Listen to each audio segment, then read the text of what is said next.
I sadly am going to discuss an interview from CNN's new Kaitlan Collins show that is indicative of how far the United States of America has fallen, specifically with regard to that other party, the Republican Party, and what they now defend and support. There is a senator named Tommy Tuberville. I keep hearing his name pronounced multiple ways. I don't know. Okay, Let's go with Tuberville for today, and then tomorrow we'll say Tuberville. He was on CNN's The Source. This is Kaitlan Collins' new show, and it debuted last night. And he was asked about an interview that he gave NPR back in May. And during that interview, when he was sort of confronted with his seemingly lack of opposition to white nationalists, he said, listen, white nationalists are Americans at the end of the day. And Kaitlan Collins did something interesting, which is she gave him the opportunity to explain, clarify, and expand on those comments. And Tuberville actually made it worse. I am the lens through which I'm suggesting you watch this interview is that this is now the Republican Party. Where we are is playing footsie with white nationalists. And he actually at one point says, I don't know that white nationalists are racist. If they're racist, I'm against that stuff. But that's an opinion that white nationalism is racist. Let's start with the first clip. This is sad as much as it is outraging. I do want to give you a chance to clarify some comments you made recently on white nationalists serving in the military. For those who are watching, if they haven't heard your remarks, this is what you said. Do you believe they should allow white nationalists in the military? Well, they call them that. I call them Americans. Do you want to explain those comments, Senator? Yeah, first of all, I'm totally against any type of racism, okay?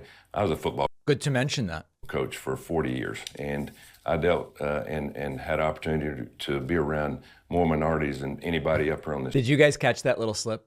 Okay, so there's two layers to what he just said, and I sort of stepped on it, so we're going to go back and listen again. In order to prove how not racist he is, he goes, I was a football coach. Okay, so he's saying, I dealt with, he actually used the word, I dealt with black people. And then he catches himself. Dealt with sounds like it's a little bit negative. I had to deal with the burden of black people. And then he goes, and so we had every minority. It's actually stunning that this quickly it implodes. Racism, okay?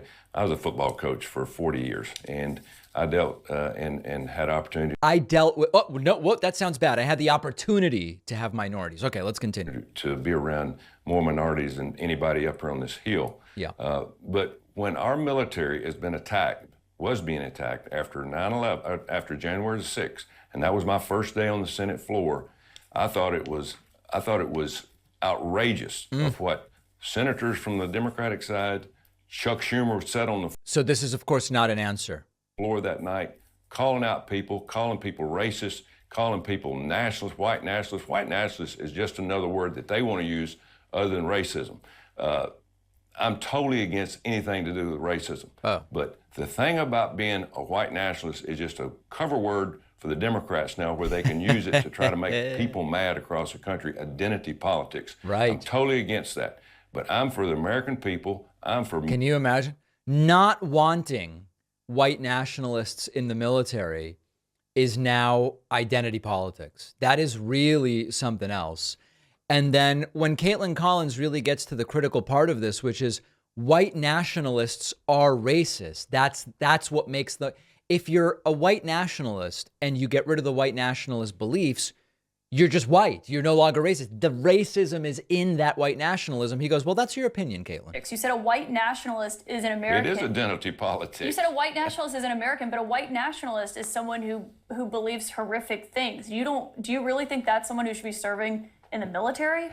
Well, that's just a name that has been given. I mean, it's not. It's a real definition. There's real concerns about extremism. So if you're extremism. going to do away with most white people in this country out of the military, we got huge problems.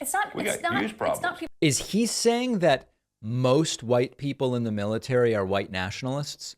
And therefore, if you got rid of the white nationalists in the military, you'd have no white people left at all? Is that what this guy's saying? He's digging the hole deeper, and this is the Republican Party. People who are white, it's white nationalists. That have a few probably you see the different distinction, beliefs. Right? that have different beliefs. Now, if racism is one of those beliefs, I'm totally against it. I am totally against racism. But there's a lot of people that a believe white in different nationalist things. is racist, Senator. Well, that's your opinion. That's your opinion. But if it's racism, I'm totally against it. So listen, the three main ideas of white nationalism are, number one, white people, and by the way, it's always real white people, right? Like it's European Americans, white people.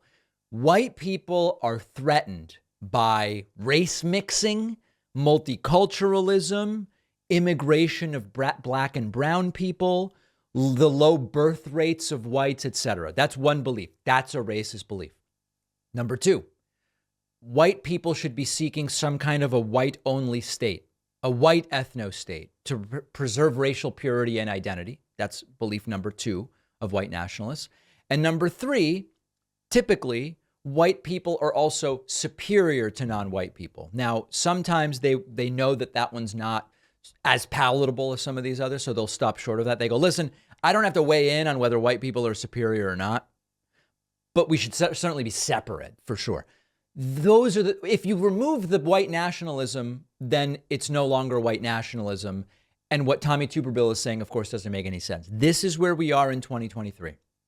Republicans, multiple times, even when given the opportunity to clarify, restating that white nationalists are simply Americans, maybe whose views differ, but they aren't necessarily racist. And of course, part of this is this environment in which Trump has sort of normalized, you never back up, you never backpedal, you never apologize. And in a sense, I understand the reason for that, because if that's the way Trump sets the tone, if these guys start apologizing and backtracking, then all of a sudden they seem weak and they're called beta and all of this different stuff. But the problem, of course, is that people sometimes do say the wrong thing. And now the Tuberville is just doubling down on it. It's really wild stuff. And we'll see what the next follow-up is on this, if there is any. Think of your most personal emails. If you're using a free email provider, you should know that they're scanning every email you send and receive, even after you delete it. They're usually using the data to build a picture of your life to show you ads, which many find creepy. Our sponsor, StartMail, never scans or tracks your emails. Privacy is what comes first. And unlike other email services, when you delete an email in StartMail, it is gone forever. It also protects your data by blocking tracking pixels in emails, which companies and hackers can use to track you. You can create unlimited email aliases to protect your identity and cut down on spam. You can encrypt every email you send, even if the recipient isn't using encryption. StartMail gives you 20 gigs of storage. That's more than you get on Gmail. And it only takes a few clicks to migrate all of your emails and contacts over to StartMail. Go to startmail.com/Pacman to get 50% off your first year. That's only about $2 a month. The link is down below.